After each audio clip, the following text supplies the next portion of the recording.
Bismillahirrahmanirrahim. Assalamualaikum warahmatullahi wabarakatuh. Terima kasih Bu Elis dan Bu Yayu sudah hadir. Kita akan berbicara mengenai desiminasi yang tadi saya sudah terima refleksinya dari Bapak Kepala Sekolah. Yaitu yang saya sampaikan adalah mengenai teks novel sejarah.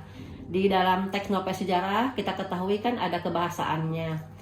Nah, selain kebahasaan, misalnya keterangan tempat, keterangan waktu, konjungsi. Nah, saya sampaikan juga majas ya kepada anak-anak. Dan ini mengenai pengetahuan majas ini kepada anak-anak saya sampaikan sebelumnya supaya anak-anak menghafal dulu materi tersebut karena ini sifatnya kognitif. Nah, teknik penyampaiannya yaitu dengan tes lisan. Nah, di sini ketika tes lisan itu saya juga sambil menginginkan anak-anak itu terampil berbicara di depan teman-teman. Jadi saya juga selipkan materi public speaking. Jadi sebelum anak-anak tampil, beberapa hari sebelumnya, anak dipahamkan bagaimana cara mempresentasikan wawasan kepada teman. Nah, saya sudah sampaikan di depan kelas tadi, dan anak-anak ada yang di Zoom, ada yang di kelas. Nah, selesai pembahasan tadi, pengajarannya sudah selesai, anak ada yang presentasi. Nah, Bapak waktu tadi itu merefleksi saya, memberitahukan ya apa saja kelebihan dan kekurangan dari yang sudah saya sampaikan saat pengajaran tadi. Dan mungkin ini juga mungkin bagi Bu Yayu dan Bu Elis akan menjadi pengalaman. Yang positifnya silakan diambil, dan yang kurangnya mungkin ditambah di istilahnya itu diperbaiki ya Bu, supaya yang tadi saya terima dari Pak Kepala Sekolah itu menjadi perhatian Bu Elis dan Bu Yayu untuk memperbaiki KBM selanjutnya seperti hanya saya. Nah, yang disampaikan Pak Kepala Sekolah itu tadi Bu tentang masalah perhatian saya kepada anak-anak.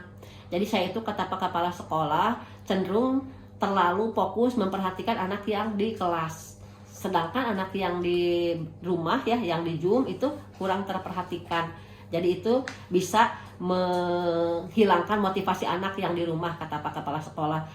Jadi penekanannya saya harus lebih membagi perhatian secara adil kepada anak-anak yang di rumah dan di sekolah, termasuk volume suara saya itu harus lebih terdengar juga kepada anak yang di rumah.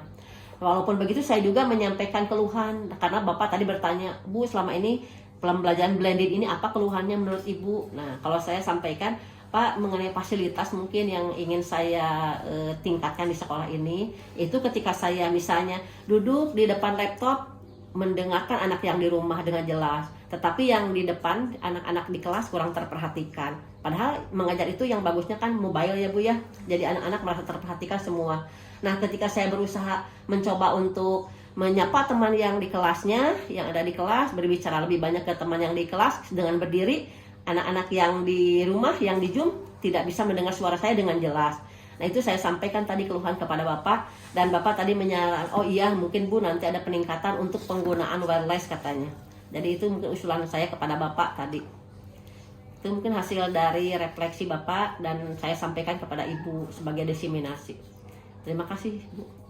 Ya, terima kasih ya Bonden atas petuahnya mungkin di sini. Tadi refleksi yang Ibu tentang majas itu bagus Bu sebetulnya. Jadi anak-anak sudah mulai terbiasa cara berbicara di depan teman-temannya, belajar dari sekarang gitu ya Bu. Di sini saya mau bertanya, kalau persiapannya seperti apa ya Bu? Untuk cara-cara teknik dari jenis-jenis public speaking dinyatakan dulu ke anak-anak atau seperti apa? Nah, yang saya persiapkan terlebih dahulu 2 minggu sebelumnya saya sampaikan dulu materi public speaking. Mengapa saya sampaikan? Sebab selama ini ketika anak presentasi itu asal mereka sudah membuat PPT dengan baik, hanya ketika menyampaikannya mereka itu misalnya hanya membacakan kepada teman, apalagi ada yang suaranya ya seperti bergumam, bagaimana mau diperhatikan oleh temannya, sedangkan suaranya juga tidak jelas. Nah, lalu ada yang misalnya tampil dengan baik, tetapi dia tidak menguasai teknik-teknik berbicaranya, dia hanya misalnya tampilnya itu monoton hanya kepada satu orang saja atau kepada beberapa teman, yang lain kurang terperhatikan atau hanya seperti menghafal terlihatnya. Nah, dengan latar belakang seperti itu, saya berpikir nih bagaimana ya anak-anak kan mau mahasiswa gitu, anak kelas 12 itu. Iya. Jadi bagaimana nanti output dari SMA Al-Muttaqin masalah public speakingnya. Maka saya cari-cari di internet, di YouTube bagaimana cara berbicara dengan baik. Saya putar di kelas berkali-kali, masuk ke SPI dan anak-anak dipahamkan teknik-teknik berbicara. Nah, disambungkan dengan materi lanjutan tentang kebahasaan majas supaya mereka tidak hanya tes lisan ya, tidak hanya mengubah atau mereview apa yang sudah dihafal, tetapi juga bagaimana cara menampilkannya di depan teman-teman. Jadi ada dua hal yang saya akan sampaikan. Ilmunya dapat tentang majas, teori-teori majas sebagai pengetahuan, keterampilannya pun dapat. Jadi saya mendapatkan dua nilai ulangan lisan dan nilai keterampilan berbicara. Itu Bu Elis, Bu Yayu. Ya. Kalau Iya, terima kasih Bu Enden, informasinya, kemudian hasil evaluasinya sangat bermanfaat. Karena memang apa yang Bu Enden alami terkait dengan memerhatikan anak yang di kelas, kemudian yang di Zoom, juga menjadi masalah kami semua, mungkin Bu Yayu ya. Jadi dengan demikian kami juga bisa memerhatikan anak yang di kelas dengan yang di rumah, sama-sama bisa terperhatikan. Mudah-mudahan pembelajaran kita bisa jadi lebih efektif ke depannya. Terima kasih Bu Enden. Demikian yang sudah saya sampaikan, yaitu desiminasi hasil refleksi yang telah saya dapatkan dari supervisor saya, Bapak Kepala Sekolah Dr. Anas Jenderal Al-Furqon, kepada rekan saya di GMP Bahasa Indonesia, yaitu Ibu Yayu dan Ibu Elis. Terima kasih atas perhatiannya. Wassalamualaikum warahmatullahi wabarakatuh.